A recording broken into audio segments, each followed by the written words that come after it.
Que ponto, né, interessante que você traz, né, que o Brasil sempre se posiciona aí do lado errado da história. A gente até falou bastante sobre isso no painel desta semana e se posiciona sem ser chamado, né, ali para dar a opinião, né? Ninguém instigou ou perguntou ao Brasil qual lado ele estava, né? Ele tomou-se, na verdade, esse lado, muitas vezes olhando até não só esse fato do Irã especificamente, mas ele já fez isso com Chaves, enfim, né?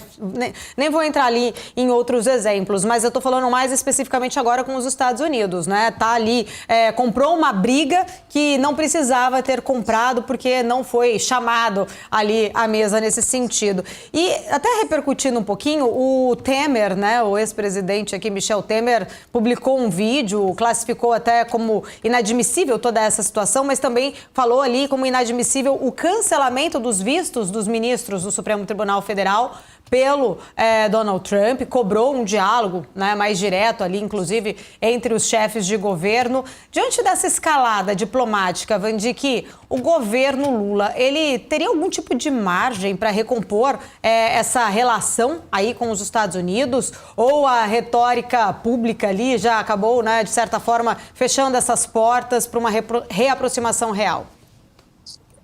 Paula, é triste ver que os governos petistas, eles rompem com a tradição brasileira do não alinhamento.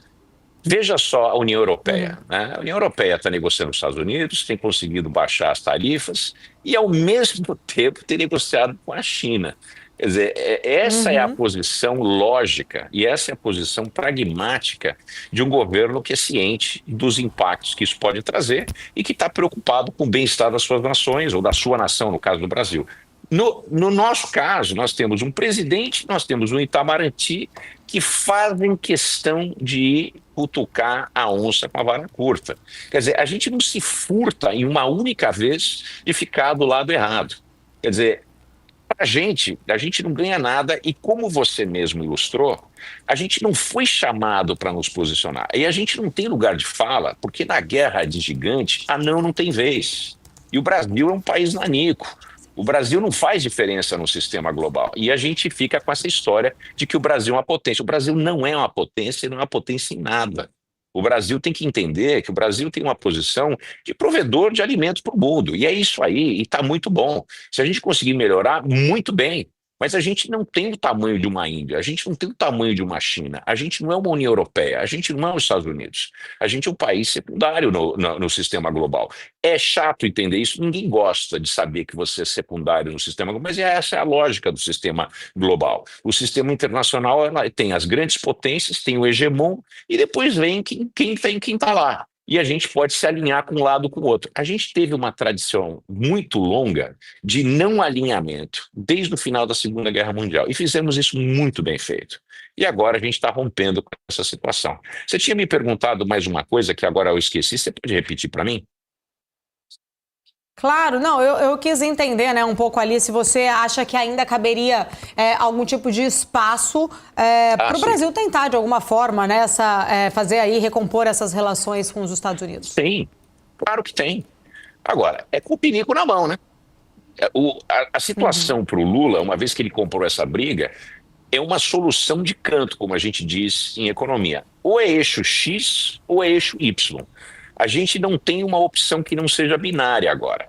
Ou a gente faz um meia-culpa e se abaixa e pede desculpas e realinhamos o discurso, que eu não acho que vai acontecer, porque isso está servindo de maneira negativa para o país, mas positiva para o indivíduo Lula, do ponto de vista eleitoral. A gente já tem uma disputa eleitoral aberta e o povo brasileiro está aí parecendo que está assistindo o jogo da seleção brasileira.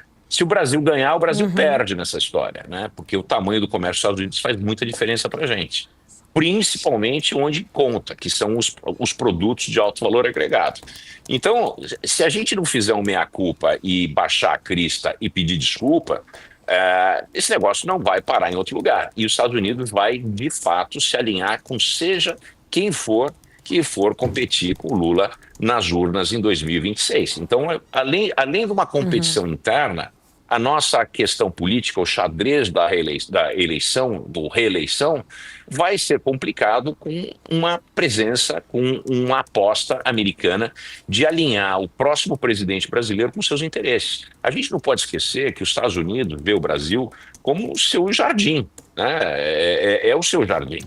E a última vez que a gente teve uma influência de um país contrário aos interesses dos Estados Unidos na América Latina foi em 1962, com a crise dos mísseis, onde a União Soviética estava colocando mísseis atômicos, né, mísseis balísticos, na ilha de Cuba. E deu no que deu, quase houve uma guerra nuclear em função disso, se não fosse na última hora os soviéticos mudarem de direção. A mesma coisa está acontecendo, os interesses. Os americanos estão vendo muito além do que a questão do Bolsonaro ou a questão do comércio. Os Estados Unidos querem alinhar o continente americano em sua direção e tem perdido muito espaço para a China comercialmente, etc. Houve um erro da parte dos Estados Unidos nas últimas 5, 6 presidências, né, de não olhar para a América Latina, porque os presidentes americanos assumiram que existia um alinhamento óbvio entre os Estados Unidos e a América Latina, principalmente o Brasil. E não era a realidade. Houve um erro por parte dos americanos, e esse erro está custando caro agora. A China tem dominado, inclusive, espaços muito relevantes, que são espaços físicos, como o Canal do Panamá. O Peru tem um projeto de criação de um porto, né, que pode se transformar facilmente numa base chinesa militar na América Latina, e o Brasil seria o lugar ideal para a China aportar, vamos dizer assim, um pouco do seu poderio militar, chegar muito mais próximo dos Estados Unidos, né, e tem um continente que é o tamanho do país, do tamanho do nosso país. Então tudo isso conta na estratégia americana. Ao invés da gente se aproximar dos Estados Unidos e falar, olha, nós vamos lidar com a China porque é importante, é um país relevante e a gente vai lidar com vocês como a gente sempre fez. O Brasil, historicamente, lidou com a União Soviética e com os Estados Unidos. O Brasil lidava com a África do Sul debaixo do sistema de apartheid. O Brasil era um dos poucos aliados da África do Sul. Inclusive, eu me lembro pequeno, crescendo, meu pai comprando vinhos da África do Sul. O Brasil era um dos poucos países que mantinha relações diplomáticas com a África do Sul e com os Estados Unidos e com todo mundo que tinha embargo com a África do Sul. A mesma coisa vale para a China, a mesma coisa vale para Cuba. A gente agora tem se posicionado de uma maneira tão assim efetivamente radical que o espaço para a racionalidade, o espaço para buscar aquilo que é melhor para a gente e para as nossas empresas, para o nosso povo, etc., tem ficado de lado e tem cedido lugar para uma questão populista totalmente focada na eleição de 2026.